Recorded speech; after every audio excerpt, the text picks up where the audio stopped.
Bonjour, bonsoir tout le monde, bienvenue dans ce nouvel épisode de Veritas Obscura. Pour fêter ce début d'année 2022, je me suis dit que nous allions verser dans le mystère et l'étrange avec ces trois histoires dont le dénouement reste à ce jour inconnu. Lettre angoissante envoyée par un étranger, mystérieux son entendu par toute une ville ou peuple disparu. Comme d'habitude, on se retrouve en fin de vidéo pour découvrir la véritable histoire. Alors en avant pour cet épisode sur les mystères irrésolus.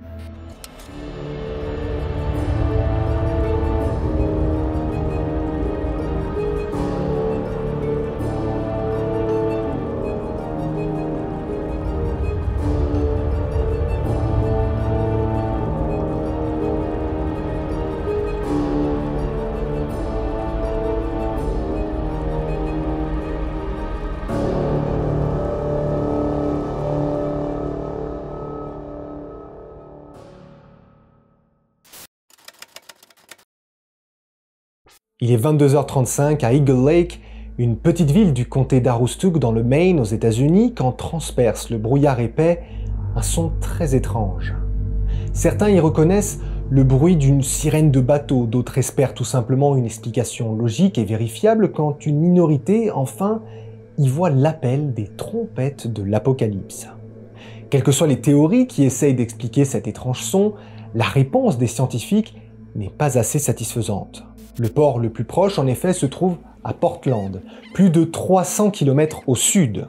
La portée d'une sirène de bateau sur une distance si lointaine relève de la fantaisie. Et pourtant, ces quelques 400 habitants de cette bourgade américaine en sont témoins. Le hasard du calendrier se chargera de prendre rendez-vous avec cet étrange bruit à l'origine inconnue. Les premières traces écrites de l'apparition de cette anomalie paranormale remonte à plus de 100 ans. En plus d'un des premiers enregistrements sonores du phénomène Eagle Lake, connu à ce jour, une rubrique lui est consacrée dans le News from the Maine, un journal très connu et respecté à l'époque, notamment pour la variété de ses sujets, toujours bien écrits et touchant un large public qui lira avec fascination l'article publié par le journaliste Raymond Chaser. Celui-ci explique en effet dans l'édition du 30 mars 1902 avoir passé plus de 9 mois dans le petit hameau d'Eagle Lake après que le journal ait reçu un nombre impressionnant de témoignages écrits par des habitants désemparés. L'éditorialiste s'empare de ce sujet fascinant et envoie donc Raymond en investigation. Le tout premier témoignage saisissant est donc à mettre au crédit de Raymond Chaser, ce journaliste du News from Maine qui, après plusieurs mois d'une attente fébrile, assiste lui aussi au phénomène d'Eagle Lake. Il revient sur les nombreuses semaines sans indice, hormis les histoires toutes similaires entre les habitants du petit hameau maudit.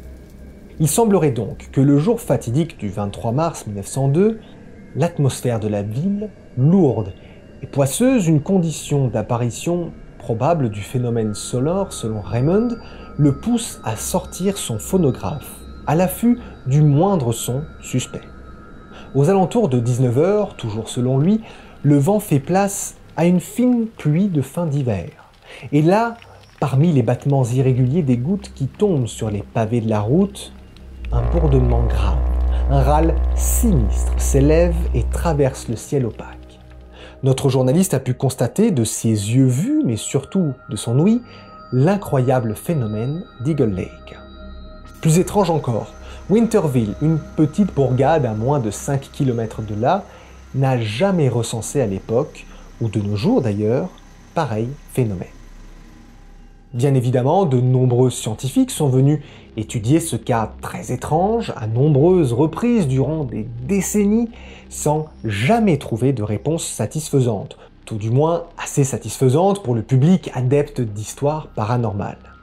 Le son s'est répété quelques fois en un peu plus de 10 ans, mais quand même, doit-on réellement considérer son apparition hasardeuse à une sirène de bateau à plus de 300 km de là? Est-ce autre chose de bien plus énigmatique, au contraire de bien plus évident peut-être, comme la variation des vibrations du vent comprimées entre les nombreuses vallées qui entourent le Maine? Je n'ai malheureusement pas de réponse, vous le savez, à vous donner, d'autant plus que ce phénomène, non content de faire réagir les habitants de Eagle Lake, semble se faire ouïr dans plusieurs autres villes à travers le monde entier, annonçant peut-être depuis des décennies déjà de la venue de l'apocalypse, signant la fin de notre monde.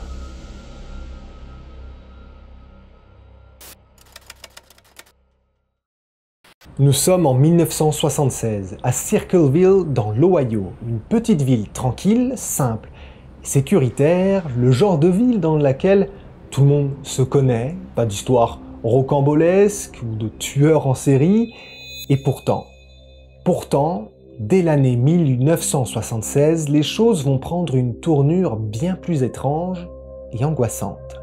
En effet, certains habitants de la petite ville se retrouvent avec du courrier. Et parmi les lettres inutiles et les relances gouvernementales pour les impôts, il y a une enveloppe qui attire l'œil. Une simple enveloppe en provenance de Columbus, dans l'Ohio. Dans cette lettre se trouve certainement, à l'écriture manuscrite, un message des plus terrifiants. En effet, pour la plupart des habitants, des détails personnels, voire très personnels, sont divulgués sous les yeux ébahis, là, sur un simple morceau de papier. Les histoires font vite le tour de cette petite ville, et chacun en vient à craindre d'ouvrir sa boîte à mail, y découvrant une mystérieuse lettre d'un inconnu, au fait des sombres affaires privées de chacun, ou pour leur indiquer qu'il les épie, amassés dans l'ombre, loin de tout regard. Si la population s'inquiète de cet étrange phénomène, et ils ont bien raison, il y a une personne qui a récolté toute la fureur de l'individu mystérieux. Mary Gillespie, une femme mariée et conductrice d'un autobus scolaire, semble la cible sérieuse du malfaiteur. Dans sa première lettre, celui-ci ordonne à Mary de stopper immédiatement ses affaires extra-conjugales avec Gordon Massey, le directeur d'école pour laquelle elle travaille. Il la menace de tout dévoiler, lui qui l'a déjà observé, notant l'existence des enfants de Mary. Si elle semble vouloir étouffer l'information à son mari, Ron Gillespie, celui-ci reçoit lui aussi une lettre l'intimant d'informer le conseil scolaire de cette liaison dangereuse. Quand Ron, un peu ébahi, demande à sa femme des explications, elle nie en bloc. Le harcèlement continue, l'auteur des lettres menaçant de dévoiler l'affaire au public, à la radio et en affichant des pancartes sur la route. Pancartes d'ailleurs qui se retrouvent de plus en plus nombreuses le long du chemin que doit emprunter Mary tous les jours pour se rendre à l'école. Le 19 août 1977 marque le tournant de cette affaire sordide avec la mort très étrange de Ron, enragé après un appel téléphonique passé par l'étrange harceleur. Ron, qui semble savoir de qui il s'agit, déboule dans son camion, armé, prêt à en finir avec l'affaire. Il meurt cependant dans un accident de la route, le soir même, au bout de la rue. On déclare que l'accident est lié au taux d'alcoolémie de Ron, soi-disant très élevé, malgré la levée de bouclier de la famille qui insiste sur le fait que Ron n'était pas un buveur. Étrange.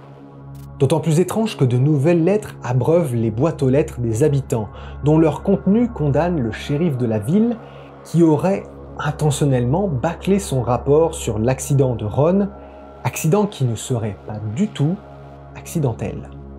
L'histoire se termine finalement aux alentours de 1983. Mary, qui continue de voir des panneaux l'incriminant de son infidélité, perd son sang-froid et s'arrête pour enlever un de ceux-ci. Par chance, et beaucoup de chance d'ailleurs, elle enlève la pancarte sans activer un piège qui avait été posé sur celui-ci, contenant un pistolet qui était censé faire feu sur Mary pour la tuer. La police a pu retracer le pistolet jusqu'à un certain Paul Freshour, l'ex-mari de la sœur de Mary Gillespie. Les éléments de preuve accablent Paul, qui se voit mis en prison pour ses présumées lettres envoyées aux habitants de la ville. Il continuera de nier son innocence tout au long de son incarcération jusqu'à sa mort à l'âge de 70 ans en 1994. Fait marquant, les lettres manuscrites n'ont pas cessé de parvenir aux habitants de Circleville alors que Paul est en prison. Comment est-ce possible pour lui d'envoyer de nouvelles lettres de menaces depuis sa geôle de béton épiée par la sécurité pénitentiaire? En tout cas, un ultime rebondissement final intervient en 1994 avec la fin de ces lettres manuscrites. Un arrêt brutal qui coïnciderait, ou pas d'ailleurs, c'est à vous de voir, avec le décès de Paul Fréchour, lui aussi en 1994.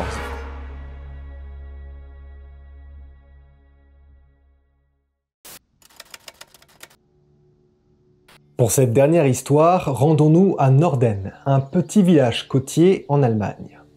On y trouve encore certaines ruines, maisons de pierre, stèles et lieux d'illumination d'un peuple oublié, disparu mystérieusement.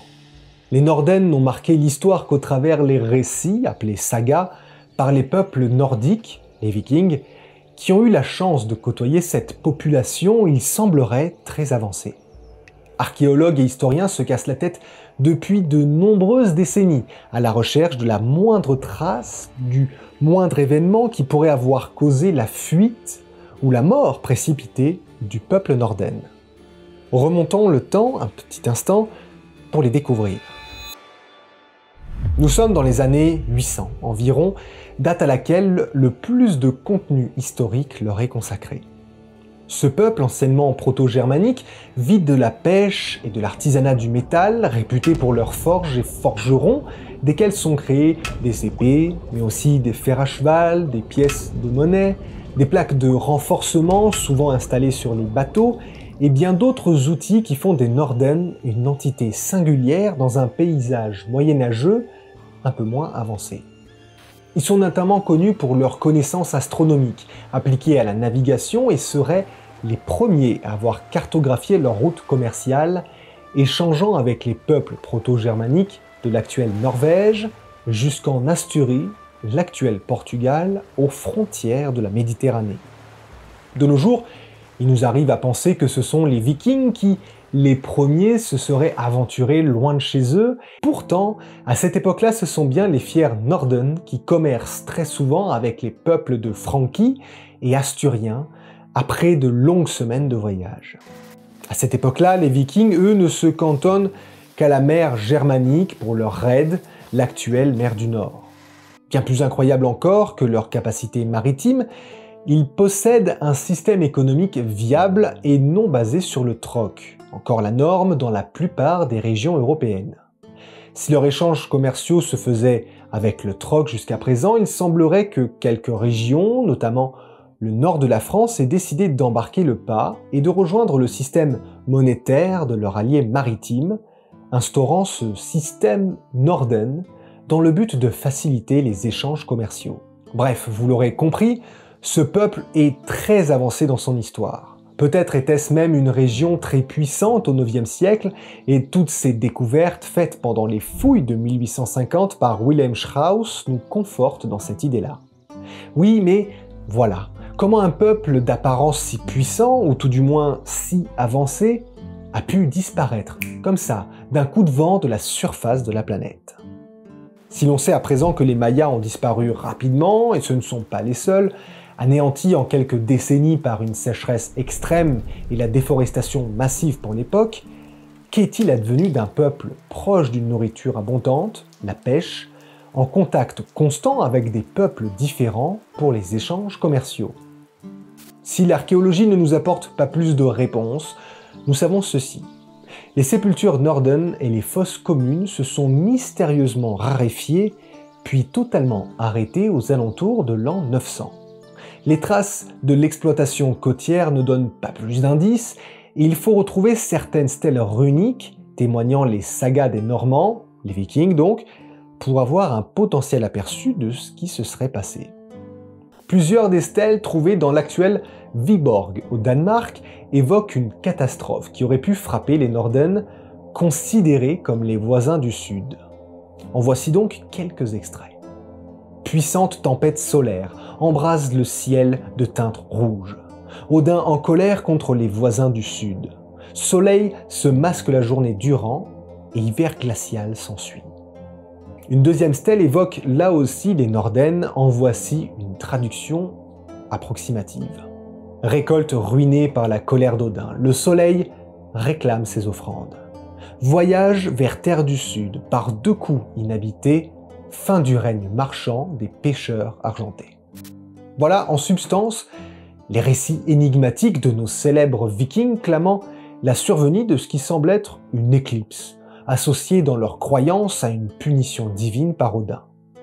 Les échanges marchands avec les Norden, les pêcheurs argentés faisant sûrement référence aux plaques de métal accrochées aux bateaux de pêche, se seraient donc interrompus brutalement, laissant le monde vierge de tout un pan historique important, celui de la mystérieuse chute, inexpliquée à ce jour, du grand peuple Norden.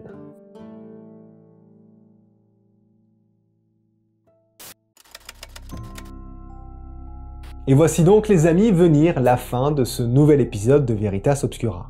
J'espère que vous l'avez apprécié, c'est le tout premier épisode de l'année 2022, une année qui, je l'espère, sera belle pour vous toutes et tous, et puis que ma chaîne continuera à vous plaire, tandis que de nouvelles personnes viendront, je l'espère, grossir les rangs de la communauté Veritas Obscura. Objectif, 10 000 abonnés pour cette année. Est-ce possible? J'en sais rien, j'en sais vraiment rien. Je sais seulement que vos commentaires, vos partages, si vous en faites, vos likes aussi, ce sont vraiment les moyens qui m'aident le plus pour faire découvrir cette chaîne au plus grand monde. Bon, allez, comme d'habitude, revenons à quelque chose de plus important. Quelle était la véritable histoire? Quel mystère n'est toujours pas résolu à ce jour? Eh bien, ceux qui ont pensé que le peuple Norden a existé ont eu tort. Totalement tort. Tout autant que ceux qui ont cru à l'histoire du mystérieux son d'Eagle Lake. Eh oui, en effet, les lettres de Circleville étaient la véritable histoire, étrange et irrésolue à ce jour. Était-ce véritablement Paul Fréchot, proche de la famille Gillespie, qui aurait joué ce malin tour à Marie et à Ron? Les lettres ont pourtant continué d'être envoyées alors que Paul, clamant son innocence jusqu'à sa mort, était en prison. Alors, je ne m'imagine pas, bon, quoique, mais enfin, qu'on puisse continuer à envoyer des lettres depuis la prison. Je veux dire, sachant que on est le coupable, hein, on n'est pas présumé, on est accusé, on est en prison, et on arrive à envoyer des lettres. Je sais pas. Moi, ça me paraît quand même assez étrange. Moi, en tout cas, si des lettres continuent d'être envoyées, j'essaye de me poser des questions sur la véracité du jugement de Paul Fréchour, quand même. Alors, étrangement, encore une fois, et c'est ça qui me fait vraiment douter de toute l'histoire, c'est que les lettres se sont arrêtées l'année du décès de Paul en 1994. Bon, vous avez compris, je me pose encore des questions, ça c'est certain. Bref, voici venir la fin de cet épisode. Merci de m'avoir suivi jusqu'ici, il ne me reste plus qu'une seule chose à vous dire. La vérité peut parfois être plus sombre que le mensonge. À bientôt tout le monde.